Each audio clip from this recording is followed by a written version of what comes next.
Welcome back, nap trappers. We are talking about something that divides the internet, contact naps. Yes, it definitely does. All right, I'm going to shoot from the hip here, Beck. Are you for or against contact naps? I'm absolutely for contact naps. I feel like Yes, they I knew I definitely liked have you. their place. Yeah. How about you, Absolutely. Sally? No, I'm Yeah. exactly the same. And I think I want to talk about how contact naps can actually help you get better Mm. sleep in general, how you can use contact naps as a tool, and how and when and how to move away from them if they're no longer working for you, if you want to move away from them.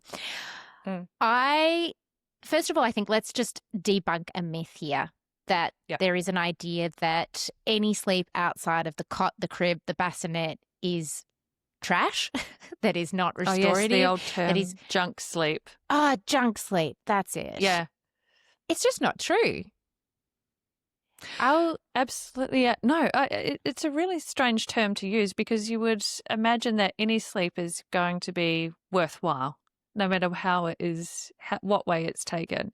But definitely when I was first doing this, starting off in the sleep world, the coined junk sleep phrase was everywhere, absolutely everywhere. And if you weren't having your baby sleep in the cot or the crib or the bassinet, then it wasn't worth doing at all. yep, you're doing it wrong. Mm. I think contact naps. And so I'll just explain if anyone's not sure what we're talking about with a contact nap. A contact nap would be a baby sleeping in your arms. I'll even extend it to like fully assisted nap in this case. So whether a baby's sleeping in the carrier while you're out on a walk or you're making dinner, sleeping in the pram, the car, you are fully assisting them and watching Netflix whilst a baby sleeps in your arms. Right. Something where they don't have to be self-settling and independently sleeping in the cot. I'll even say maybe even they start the nap in the cot and then you rescue it with a contact nap. You know, they finish it off in your arms. No problem. Bouncing on the Swiss ball? Bouncing on the Swiss ball. Big one. Absolutely. There is this whole sort of rhetoric that you're building a rod for your own back. Well, if they always sleep in on you, you'll never get them into the cot, blah, blah, blah. Let's just hold up for a second because you and I have been doing this for a long, long, long, long, long time with babies having all sorts of wild sleep scenarios. And I will actually almost prescribe assisted and contact naps in the early stages of our sleep work. So let's say we're working on a 2-week package and nights are shocking, days feel shocking. We need to make this sustainable and we need to get on a schedule. And in order to do that and to minimize tears and the fight and the battle, let's use all the tools at our disposal. So if your baby loves a car nap, great. We're going to drive just for a couple of days. I'm not signing you up to drive for the next 6 months. I think no one can afford that kind of petrol. But just to get through the day on a great schedule, chances are we're moving away from feeding to sleep so we can use motion to put a baby to sleep, and it just gets us to bedtime. Because for me, nights, well, we always start at nights when I'm working and when I'm sleep training and teaching self-settling and getting that all into place. The nap brain and the night brain are like two different parts. I have never had it really be confusing for a baby that, we're fully assisting during the day. We're driving 3 naps a day. And then come the evening, we're asking a baby to self-settle and link sleep cycles in their cot independently all night long. I've just never had it be confusing. So by sort of separating the two parts of the day, we can stagger the process and make it sustainable for families. So you fully assist during the day whilst you work on independent bedtime and overnight. And I'm pretty sure, Becky, you do something similar. I absolutely do assisted naps and contact naps because I want bedtime to be super successful. And the most the way that we can encourage a successful bedtime is by making sure our little one is nicely well rested from a great day's worth of sleep. So if we're fighting hard to try and sleep train and use a technique during the day, then it's very rarely going to work, because putting a technique in, for nap 1 and nap 2, that's a big shock to a little one. It's a big shock. They have no idea what you're trying to do. And so quite often, if you're trying to do sleep training, then it takes a long time for them to actually fall asleep. And then those naps get sort of pushed back and so forth. Our little ones are really tired. You may, if they're on a 3-nap schedule and you've been sleep training, there's a high chance that you're not able to fit the 3rd nap in, because, it's taken so long to get nap 1 and nap 2 achieved. And so you're not really on the greatest wicket when you go into the night. Yeah. Whereas if we sort of break it down into bite-sized chunks and we sort of go, okay, we're working on nights, let's assist the day, let's get great sleep in through the day so they're nice and well rested, they're going to be so much more receptive to the new things that you're going to start implementing at bedtime. You're going to have better success. And it means that you're not going to have such an overtired little one going down, which means with any luck, you're going to have some bigger chunks of sleep in that first night, and it's going to feel so much more successful. And it will also ideally minimize tears. And that's a huge part of our job. And overtired babies, look, that the chances are there'll still be tears involved, but overtired babies can cry really hard. And if we can have built up sleep totals and protected wake windows, and as you said, got to bedtime with an otherwise pretty well rested baby, day doesn't have to be perfect, but we get to bedtime in a pretty good state, then we have already organically reduced tears. But you also haven't had a whole day of crying because you've attempted nap training and then we're going into the night. And that is overwhelming for anyone. It is. Even a sleep consultant who has a relatively high threshold for crying with the sleep training process. So families are also more likely, understandably, to sort of throw in the towel because that's not enjoyable and it doesn't feel productive. Whereas when we can break it down and you get to bedtime and then bedtime isn't as bad as you're anticipating when we start making the change, everything feels so much better. And you know that you're just working on one thing at a time. And it's also because bedtime and overnight is when we as humans are primed differently for sleep. So if we just work with the grain of a baby's circadian rhythm, we're kind of picking our battles as well. The other reason I like assisted or particularly contact naps in this particular example is often when we are working on independent sleep, often I'm working with families that have been co-sleeping, and it can feel like a huge change for mother and baby alike to go from all of this close connection and proximity to a baby just being in a crib, in a cot. And parents can sometimes struggle with the idea of I never get to hold my baby or be with them while they're sleeping again. And I think for the most part, you can have your cake and eat it too in this scenario. So you get to cuddle for those naps, assist them, also have the flexibility to get out of the house, like go for a pram walk, not feel chained to the cot day and night, and then reclaim your sleep, your independent sleep at bedtime and overnight, but know that you get to have a cuddle during the day. And I think that's a really important way of also working with a parent's comfort levels. Absolutely. Comfort levels are really important for us as sleep consultants because we always want our families to feel supported and that they're heard. And so doing things gung-ho can be really anxiety inducing. Yeah. And so when we're doing the contact naps and so forth, and then we're working with the nights, things will start to fall into place much more easily. The confidence starts to build, and then we can start looking at maybe reducing the level of assistance for nap 1 and then, essentially nap 2 later on down the track. And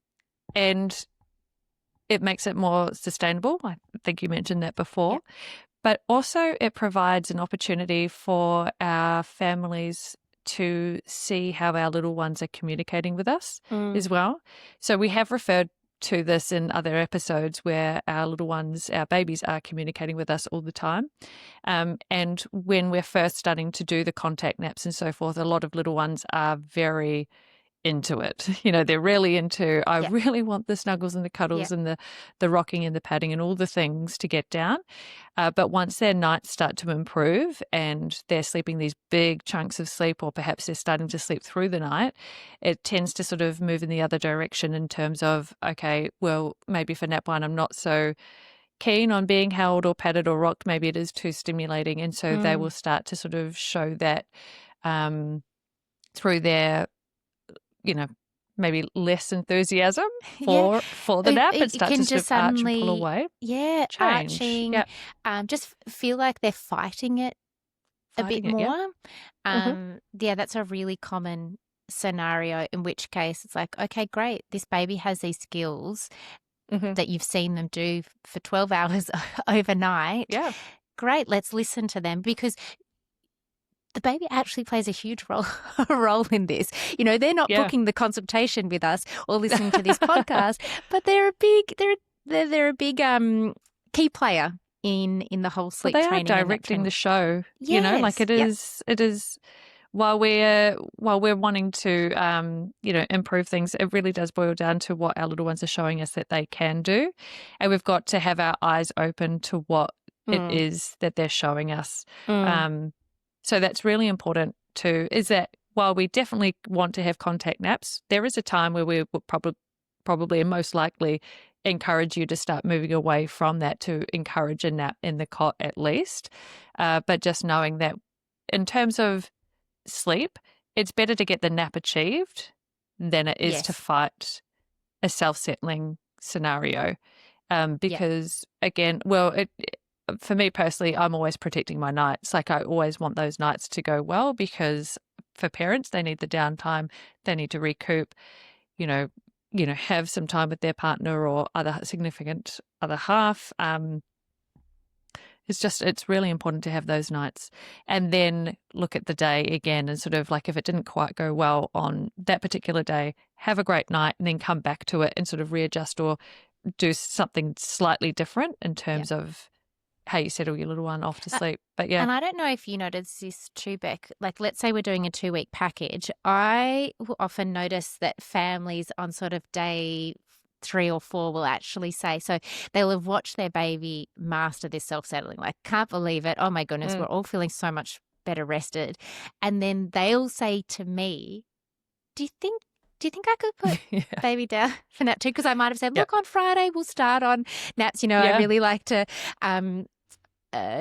stagger the process for them so no one feels rushed. And then they'll often say to me, do you think we could? I'm like, absolutely, let's do this. I've been waiting for this moment, because you have this newfound confidence because you have just watched your baby self-settle and sleep so beautifully that, like, what if I put my baby down for depending on which nap 1, nap 2, whatever it is, and just see, because I know they can do this, and because they themselves are better rested, they have the reserve, as in the parent has the reserve to tackle the nap.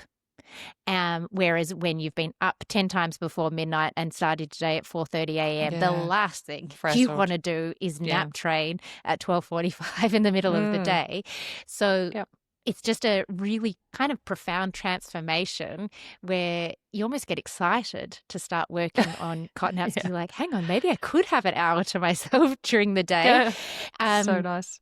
And parents always that's when they start to direct the 2-week package. And I love it, because absolutely, I am so here for that. Equally, if parents want to keep a contact nap in, I'm yet to really have a problem, as in I'm yet to experience that upsetting sleep unless a baby starts to fight it, because they would prefer to be in the cot, which, as you said, then we need to start listening to baby. Yeah, so 2 thoughts on that as well. So the first thing too that I wanted to mention is the naps. Sometimes parents are sort of, you get to your day 3 or 4 and parents are like, can I put my little one down into the cot? So going back to that, So a lot of families as well, and, we talk about crying and how Mm, this is, I almost hate talking about the crying side of mm. things of sleep training because for a lot of families, it's the reason that they don't do sleep work. Yeah. Um, but the flip side is that when you're working on sleep at night and it's successful and you can hear that, potentially there are some tears at bedtime while you're doing the settling process, a lot of families have never really listened to their little one cry. Like Mm, and they don't have a scale of, mm, oh gosh, well, okay, so now I've heard little Johnny, that was probably low grade. That was like a 4 because mm. I've definitely heard him now at a 10. Yeah. Um, Yeah. You get perspective, don't you? there's perspective and there's scope, and so if you've had to do a bit of sleep work overnight, you're listening to what's going on, and you can read it a little differently, and you've got a bit of data behind you in terms of, okay, well, little Johnny is typically, he might be like an 8 or 9 when I leave the room, or if I'm doing a bit of shush pat, but then after a few minutes he dials it down, and then we're back to a 6, and then he gets to about a 4, and then he drops off to sleep. And so you've now you can hear all that happening. Mm, You can then apply that for the naps. mm. So you're a little less inclined to sort of get super anxious about doing a little bit of nap training because you've heard some of the tears that have been happening at bedtime, and you can sort of go, oh, okay, well, yep, that's about an 8. He should be at about a 4 and about 3, 2. Yep, he's at the Yeah, 4. he's at a He's 4. about to drop off He shortly, found his and so thumb. Yeah. yeah, that's right. Yeah. Whereas maybe you might have thought a 4 was really high, Mm. intense crying, prior to doing a bit of sleep work because you didn't have the scope there. Does that make sense, the way Mm. that I've described that? No, absolutely. And that in and of itself is a form of confidence then. And Mm, knowing your baby even more beautifully and intimately than you already do. I think it can be so hard when you have inconsistent days and inconsistent nights to even know where to start. And so mm, often we just want to nip things in the bud and fix. So mm. we don't ever let some of the crying run its course, in which case Yeah, the roller coaster goes up, must come down. We don't get down. to the down. So there's just Mm, always this fear of this base level of escalation. mm. But when you have set your days up properly and then there is some crying, as you said, you experience the highs and the lows and you are able to gauge it. Mm. And of course, everything is far more manageable when you've had some sleep. Yeah, You can 100%. tackle anything. The second thing I wanted to touch on too was I know you mentioned before that more often than not, you don't sort of see a problem with a contact nap Yep. impacting the nights. And this is true. However, there are times when we might see a bit of there's improvement to begin with. Mm, So there's real improvement to begin with, and we've contact napped, and we're doing say 3 contact naps, and we've seen great improvement, and we're kicking some goals, but then we hit a bit of a plateau. mm, Um, and sometimes when that happens, it doesn't happen often, but if we're seeing a bit of a plateau where we just can't get over the other side of things, that might be one time where I sort of look at how much assistance is being offered for the naps yep. and potentially start moving away from, especially if we're self-settling at bedtime, maybe offering an opportunity for nap 1 or nap 2 to Mm, self-settle so that we're getting another moment in time for our little ones to to practice practice. learning that skill. Yep. And then that is usually the one thing that will sort of go, oh, okay, so now we can kick over Yep. and things start sort of improving again overnight. So yeah, so that would probably be, if mum and dad or whoever's looking after baby love a contact nap and it's working, totally fine. Mm. But if we sort of start seeing a bit of a funny moment overnight, it might be the case that we need to offer Which more actually opportunities. reminds me of a family I worked with in New Zealand. I can't even recall, maybe 10-month-old baby on Hmm. 2 naps. And this was one of the rare times where I did have to say, oh, okay, we need to get this show on the road a little bit, because this Yeah. baby, before we started working together, was napping in the pram inside in the house. That was the sleep association. And what I realized was that this baby, although following my schedule, because he wasn't self-settled, so he was being rocked to sleep in the pram. He was asleep within sort of 30 seconds. Like, he just Right. loved this. So what ended up happening was he didn't have sort of enough sleep onset, like the sleep latency, the time it takes to fall to sleep. So when we write out our nap timing, so let's say nap 1 was 9:30 to 11, for example. If that was a self-settling baby, we're going to pop them into the cot at 9:30, 9:08, little Johnny, love you, see you soon. Out we go. And little Johnny's going to fluff around for 5 minutes, let's say. Yeah. If you haven't already, we've got a podcast episode all about how long it can take to fall asleep. But, somewhere between 5 and 10 minutes he falls asleep. Whereas this baby was falling asleep within 30 seconds. And I'm not even exaggerating, like out cold. Right. You start rocking that baby was done. Yep. And so he actually was having too much day sleep when I then sort of was reevaluating, because he was taking the full 90 minutes as opposed to the onset time being included in the nap time scheduling. And so when I looked at like, why have we still got a little like these blips overnight, or I think it was a little bit of a battle at bedtime, even though this baby had nailed self-settling. I was like, oh, you're actually too good at the contact naps. And I need you to include sort of that buffer timing of falling asleep into the actual nap time, because you are now having a little bit too much day sleep, and we need to give that back to bedtime to reduce the pushback, the battle, the I'm not sure what to do and maybe I'm not tired enough. So yes, that was a scenario in which I saw, okay, you're just too good at the contact naps. We need you to figure this out a little bit more on your own. I just think, the contact nap gets such a bad rap when really for us it can be such a great tool to use in terms of getting sleep on track, and you should never feel bad about doing a contact nap. It's absolutely worthwhile and 100% has its place. Totally. In terms of getting great sleep. And I will add, if you're holding on to nap 3 for as long as possible, throw out the independent, even if you've got a great self-settler for nap 1 and nap 2, nap 3 can often be a beast. That is so fine to keep as a fully assisted nap until you drop it, because you're dropping it. It's not going to interrupt the other 2 great naps. In fact, it will help you hold on to it for as long as possible. You do it in the pram while your toddler's going for a scooter ride. You do it in the carrier while you're making dinner. You just got to get it in to bridge you to bedtime until baby is ready to drop it. So that is where we would also say, keep it. Yeah, assist away. Yes, exactly. Assist. All right. So I think message received loud and clear. Bec and Sally are pro contact and assisted naps. And I think this is the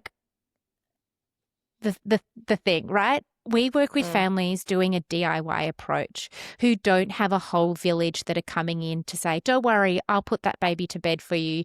I'll carry that baby. I'll feed. I'll do whatever. You're not even at residential sleep school if you're doing a DIY approach where you have teams of doctors and nurses settling, like doing the thing.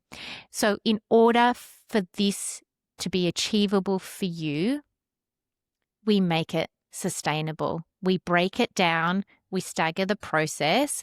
We scaffold, we build so that it all starts to fall into place, and you can celebrate the wins the whole way along whilst you feel more empowered. You see your baby nail these skills. You've got more tools in your toolkit, and it means that you've achieved this, you and your baby. So you can have your cake and eat it too. Contact naps are a go. Unless they're too good at it, like that my one baby in New Zealand, and unless your baby starts to push back. But nights first, then tackle naps. Love it. All right. Go and enjoy those contact naps. I miss them, to be honest. There's like sleepy newborn. I know. So good. My babies were too good at except for my first. He was like a real snuggler. I always had to rescue the second nap, the big middle of the day nap. Like he needed rescuing. And I enjoyed that for a little while. Cute. Yeah. Oh, my second could have worn a sling 24/7. That's where he would have liked to have yeah. been, but like much trickier. Poor second baby. But my first, I remember when she was like really newborn, and she'd be in a bassinet in the same room as me, and I'd be like, I miss you, and you're right there, fast asleep. And I used to pick her up because I just need to hold my baby. So go and hold your babies. Just do it on the schedule. Yeah. That's right. All right. We will see you on the next episode of Nap Trap. Thanks, guys. See you, team. Bye. Bye.